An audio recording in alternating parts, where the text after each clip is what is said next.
Club 2000 rocking, Mecca Audio rocking. You got a lot of people coming through, entertainment, aspiring entertainers. One particular group comes through and they're completely mind blown about what's happening in Club 2000. At some point, they're not from Harlem, right? But they come through and they pick up different things. And one of the things they picked up was something that you actually created and it ended up being a worldwide phenomenon. I think you know what I'm talking about. Mm-hmm. Hip-Hop Hooray! Ho! Hey! Yeah. What's your connection to that worldwide known hip-hop chant? Like I said, we used to play a lot of parties. You know, before Club 2000, we had local bars, Savoy Manor, Willie's Lounge, what's that? Ebony Lounge, SNS. You know, so when you go in, you got the DJing, you know, Kid Capri, you know what I mean? Ron G, everybody screaming on the mic, you know, Double J. So when you go in, everybody is shouting your name from all over. So when you walk in, it's like, okay, like Tupac. If y'all ever saw Above the Rim. Before Tupac passed and they did Above the Rim, Tupac contacted me, wanted to follow me around and know how to play Birdie. You understand what I'm saying? So, you know, because I was a club owner, I was a gangster from the street, you know what I mean? But the reason why I didn't allow that, because Tupac my man, you know what I mean? That's my heart. I didn't allow that because he wanted to bring, it looked like Hollywood with him, like people with him to watch. Nah, I don't need niggas in my business. I deal with you when I trust you. But I don't need you to bring 3, 4 of your friends to come walk around with me. So that's why I didn't do it. And that's how he wound up over there in Brooklyn. But, you know, if you saw Above the Rim, you see when Tupac go and everybody screaming, da, da, da. So when I walk in the club, people over there saying, Huey, unique, Huey, and they calling. So hey, you know what I mean? Oh, hey, and I'm walking through like, hey, ho, and by the time I get to the front, the DJ trying to DJ and he hands me the mic.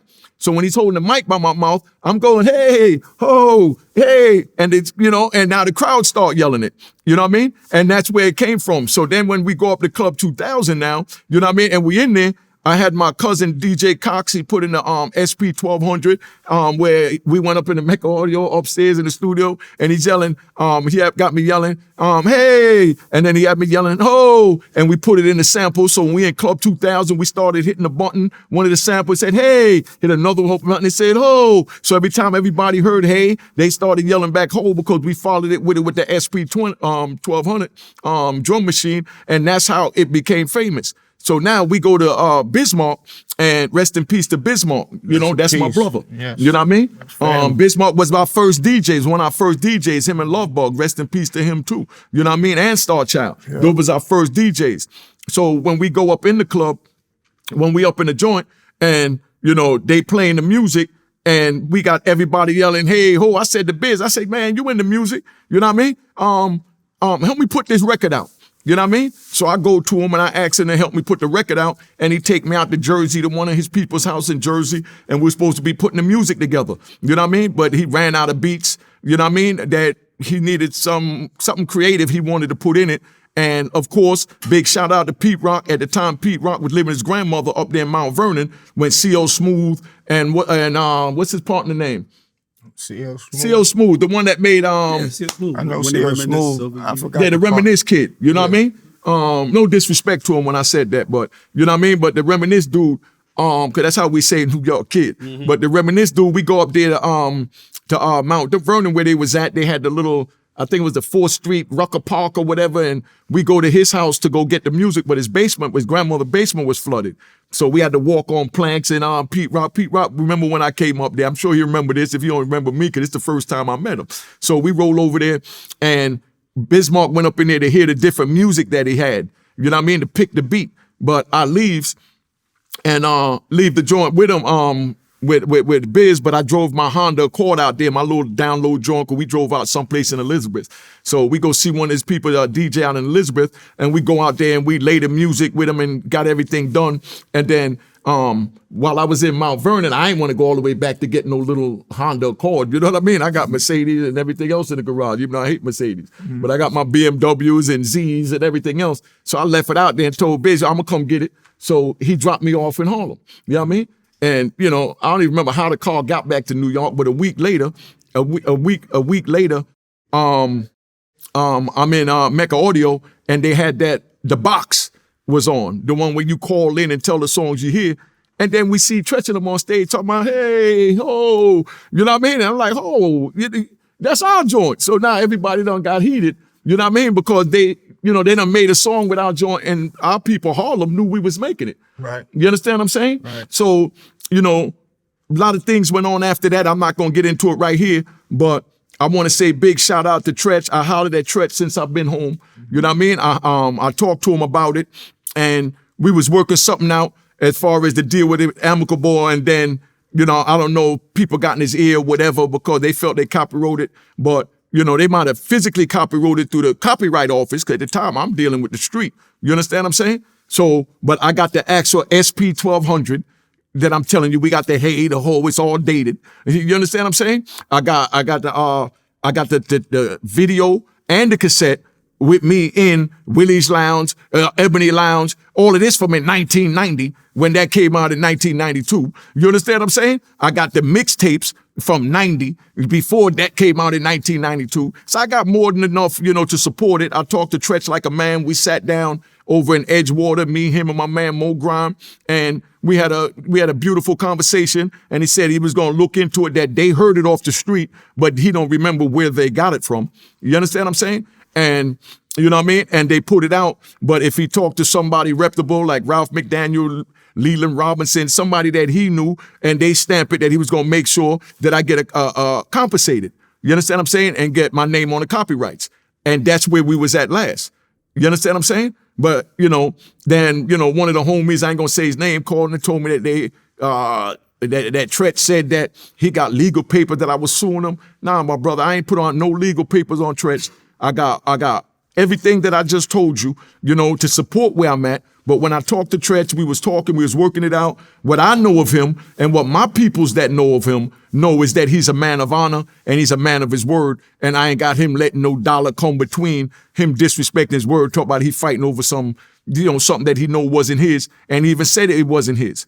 You understand what I'm saying? So, that day when like I said, everything is good, man. But that's what it is. That's how it started. That's how it got created. But big shout out to Tretch. And when I was going down to Miami at the time, to show you how much I respect Tretch, when I was going to Miami back in 92, you know what I mean? And I know Tretch remember this. He was performing at Luke Skywalker Club on the beach.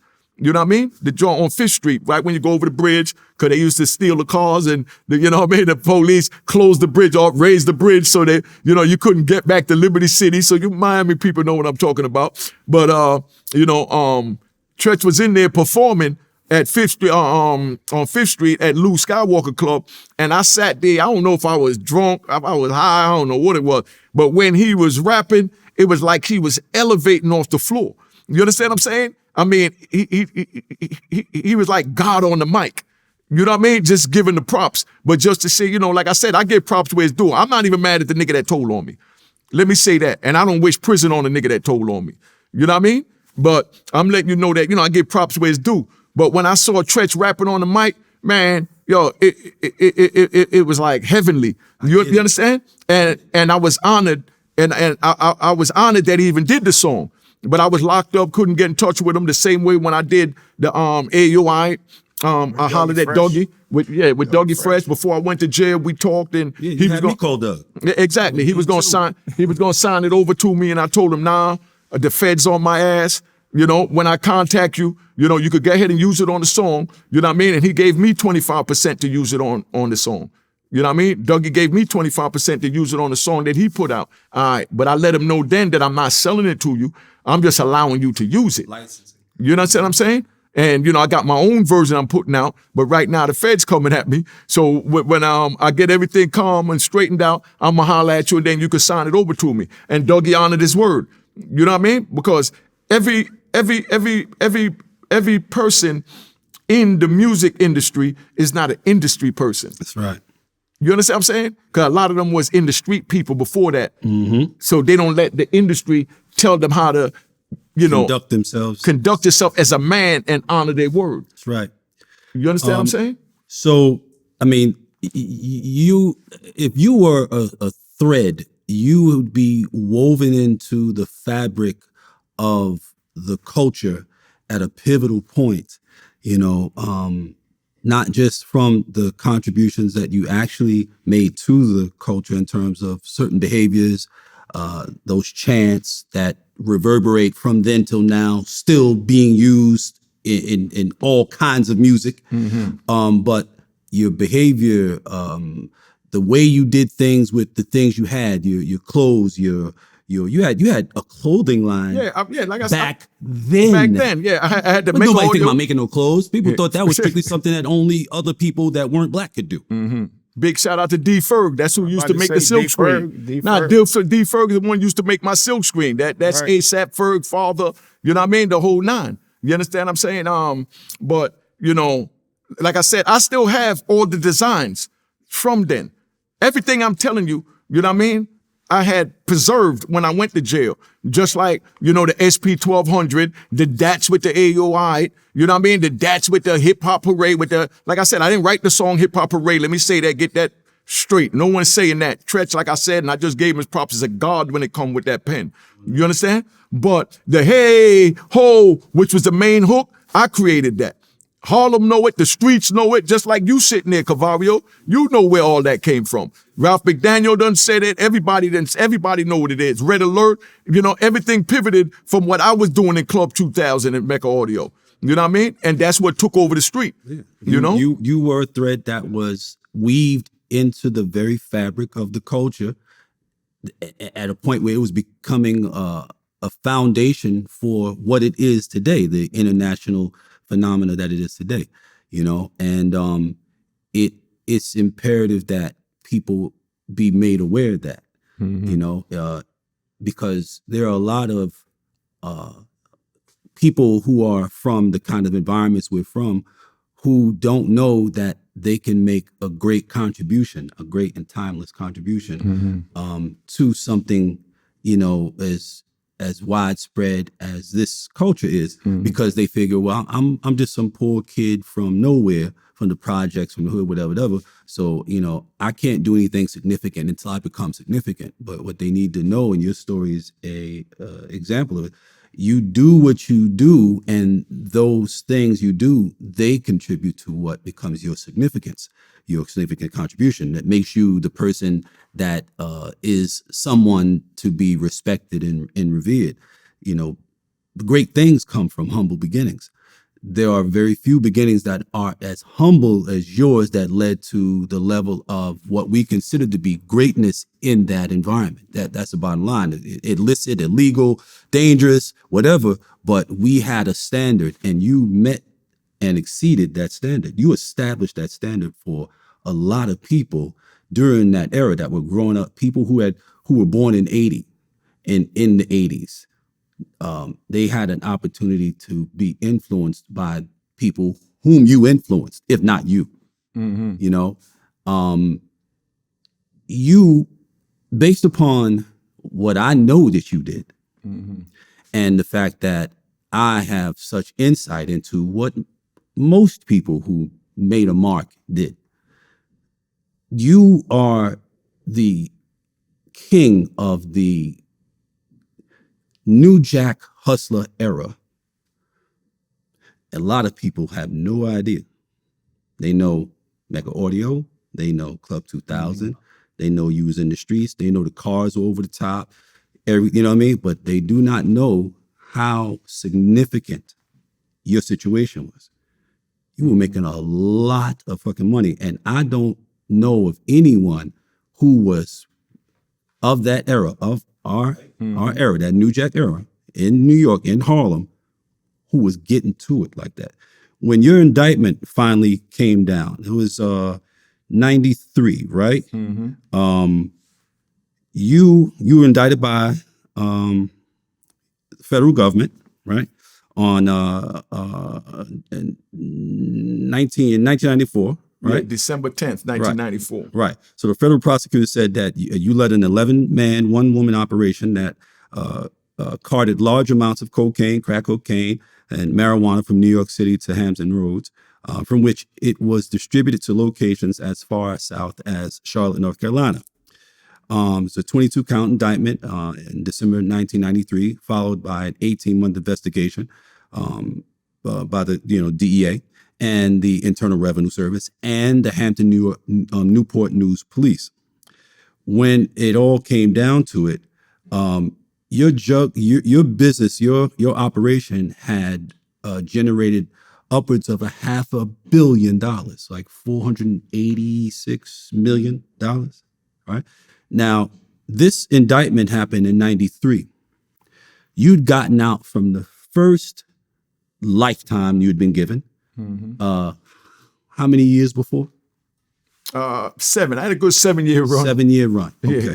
And it wasn't like a 7-year run from the door. It was 7 years from the time you came back out on the street, now an adult, not the kid running wild, getting high.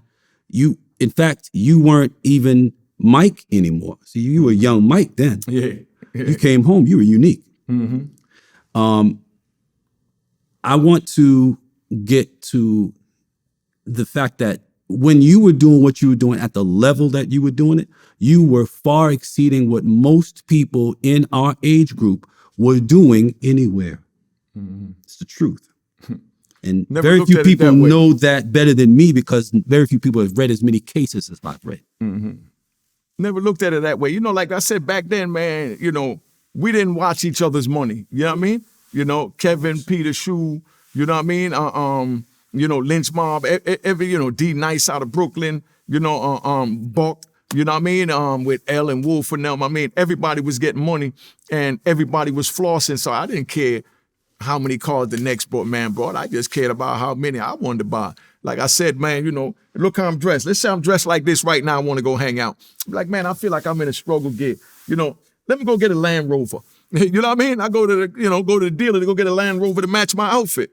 I'm not going to get an outfit to match the Land Rover. Right. You know what I mean? If I feel like wearing this, I'm going to the dealer to go cop me a new whip. That's what made you the king of motherfucking New York. You know what I mean? Period. Like the crazy colors I had, the yellow MPV. I had a nice yellow and black outfit that Dapper Dan made for me. Yep. You know what I mean? Yep. It was a little bumblebee outfit with my black ass. Yep. You know what I mean? So I went out and got an MPV and got it yellow and put yellow and black seats in it, put the yellow BBSs, because I wanted it to match my outfit. With the video games. With the video games and everything on the inside. Yeah, and got MPV, pictures of everything. Like, that was one of the first places that I'd seen the video game inside the car. Yeah. Listen, I was one of the first ones even driving MPVs hooked up in Harlem. Yep. You know what I mean? One of the first ones driving MPVs hooked up in Harlem. I had the money green joint with the boomerang antenna, you know what I mean? With the TVs on the inside, with the Mickey Thompson tires and the Hammer 5-star rims on it. When they didn't even know what it was. You understand what I'm saying? Just like Miami. You know what I mean? I was going to Miami from back in 87, about 88, when my money started getting right when I brought the M3. I was going to South Beach before. The gray one? Yeah, the gray one. I was going down to Miami, to South Beach, you know what I mean? Before rappers even knew what it was. People thought Miami was like Virgin Islands in the United States. And y'all get offended for me keeping it real, but ain't nobody from New York or from up north was going out to know Miami. You understand? Like now. That's because they thought New York was the center of everything. And what's the point of going to anywhere else? And you in New York. Everybody was loving New York at that time. You know what I mean? Wasn't no black people talking about, I'm going on a trip to Miami Beach back then. Because I ain't seen none of my niggas down there. You know what I mean? Unless I took them down there. That's right. Big shout out to my man Sean, his brother Fats. You know what I mean? The homie Hit. You understand what I'm saying? My man Whitey. You understand what I'm saying? People that I took down there. You know what I mean? And I introduced to that world. Speaking of and then now I see, Puffy, J-Lo, Jay-Z, what's that boy named? Baby. Everybody going down there. You know what I mean? I love it. But I'm just saying, I was down there before, it was even on the map. And speaking of on the map and Miami and those spaces and in that space, that entertainment space, something very significant that you were a party to. Mm-hmm. How Can I Be Down was one of the first hip hop gatherings that brought people from different cities together to showcase their music and so forth. Oh, the rap seminar, the music seminar, rather. How Can I Be Down? You were party to How Can I Be Down? Yeah, you know, my Uncle Dave once again, he was throwing, it all started because he was throwing a party. David Hyatt, yeah. David Hyatt, this is the time when they was having, what's that, Jack the Rapper in Atlanta. Yep. You know what I mean? So David was throwing a party for 5-5 Freddy. And like I said, anything I say, Fat Five Freddy, yep. 5-5 Freddy. I got videotape, I got pictures, I got everything to stamp it. 5-5 Freddy alive. I don't even know that man other than when I met him at the party, and he'll tell you my Uncle David Hyatt threw him a birthday party down in his house in Miami. You know what I mean? And that became the first How Could I Be Down, where we was giving out 3 bottles of champagne. Jimmy Henchman was a part of that, but I dealt directly with Dave because, you know, I'm on the street hustling, selling keys, so I didn't need to meet whoever was doing whatever, because if I'm not eating with you, I don't need to meet you. That's right. You understand what I'm saying? So, you know, he threw the party for 5-5 Freddy, and that's what we called it. And let's not forget, Peter Thomas is one of the staples in that. That's right. Big shout out to Peter Thomas. You know, Peter Thomas in Baltimore, you know? Man. Yeah, Peter Thomas. That's a good man. Yeah, man. You know what I mean? That was David's man like this. Him and David was like this, you know, Peter Thomas, and he wasn't into no drugs or none of that. He was always into business. And, you know, I mean, it is what it is, man. I heard he got a nice restaurant down there now in South Beach, and I plan on going. Yeah, man. I did my 54th birthday there last year. Mm-hmm. Yeah. You know what I mean? A new joint. I ain't even seen him since I've been home. He got a new joint in Baltimore, man. Oh, yeah? Another Club One in Baltimore. Oh, man. Mm-hmm. Uh-huh. I think it's in the harbor. Mm-hmm. Mm-hmm. Yeah, so, you know, that's what that is, you know? So, I mean, that's another staple in the culture, you know, and it's crazy. You like Forrest Gump of the culture, bro. Don't put me in a nigga named Gump, nigga. No, they don't even know. They don't even know what that means. So, and we're not going to tell them. They don't need no more derogatory things to refer to. But the fact that you were part of that kind of creation, because those sort of events became the circulatory system for young talents in obscure places, which Miami was one of them. Atlanta was one of them. Those, if you weren't New York, you're obscure as far as music is concerned, right? You helped to, again, create the fabric that connected these things and created the conduits that gave these things ways to get from one point to another, you know? And it was all peripheral to you was just trying to hide your real activity, what you were really doing. But there was something else that was driving that interest, because you could have done anything else with your money. You could have got into anything else. You got into that because that was something that, well, you tell me why you got into that. That was something I was passionate about. I love music. I love anything to do with music. I love my DJs, and I love my people. Like I said, when I experienced what was going on down in Miami, it was like, you know what I mean? I just had to let Bootsie see it. I had to let Cavallo see it. I had to let Kevin see it. I had to let Gangsta Lou see it. I had to let, you know, Harlem see it. You know what I mean? I had to let my people see it. You know what I mean? So I brought it to them, you know? Right. That's right. So Unique, the conflict that was turned into a war that ended up killing Tupac and Biggie. You were in prison at the time when it went down, but you had some insight into that situation. Could you explain that? Yeah, I was in ADX at the time, 96, you know, from, and it was like crazy, man. I'm reading the magazines, because we was getting the Vibe magazine that had, you know, I still remember it, I see it in my head, with Biggie and Puffy, where they had on, like, I think he had on like a faded blue jean shirt, and then they had the joint that came out with Death Row with Suge Knight, Pac, Snoop, and, you know, all of them, that double cover that opened out. So all we had was magazines, and the Source magazine, but it was really that Vibe magazine. but that was keeping us up to date. They was the ones that was igniting that. I'm gonna say igniting. You know what I mean? But they were the ones keeping that alive. So I'm in ADX. So we ain't got no TV channels. We don't even have radio stations. You know what I mean? Because we in the mountains up in Colorado, Florence, Colorado. I'm underground in Supermax. And I'm reading these magazines and I'm seeing what's going on. And I'm hearing about the beef on the street with East Coast and West Coast. You know what I mean?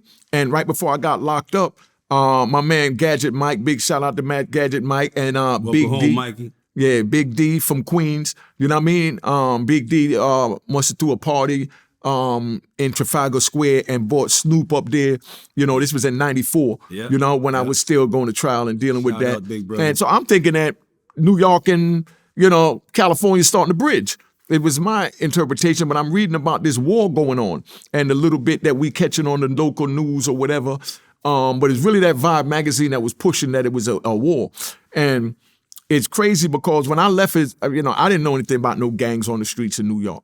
You know what I mean? Just keeping it 100. So when I hear about, East Coast and West Coast, and I'm there with, some Cali dudes and they frowning on me, looking at me all crazy and, you know what I mean? And it's like, like, I don't even know what's going on. Like, what I got to do with this? You know what I mean? But, they grew up, in gangs, so they taking it personal, like they picking a side. But we wasn't looking at none of that. And Tupac, my man, and Biggie, my man. You know what I mean? So that's how I'm looking at it. So when that went down, it's like, some things happened, you know what I mean? With me and one of the California brothers, and he came out and said, yo, I don't want no problems with you. It ain't me. It's the homies on the street. You understand what I'm saying? So that's when he let me know that, there was a hit out on Biggie.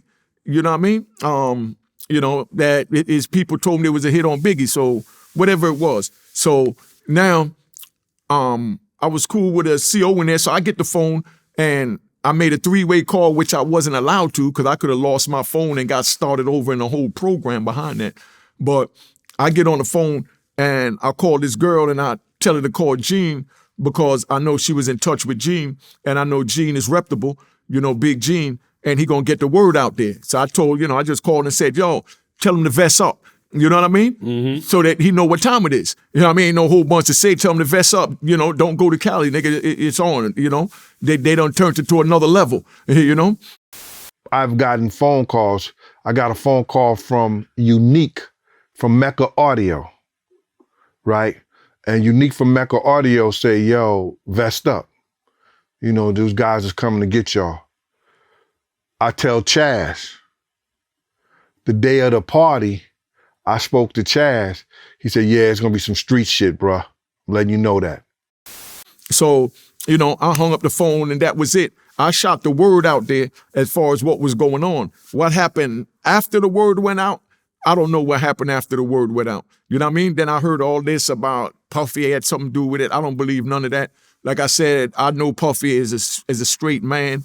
I never had no issues with him. All this bad talk I'm hearing about Puffy, from people, and I saw the thing with Mace the other day on the thing and all that. I don't know Mace like that either. But what I know of Puffy ain't into none of that.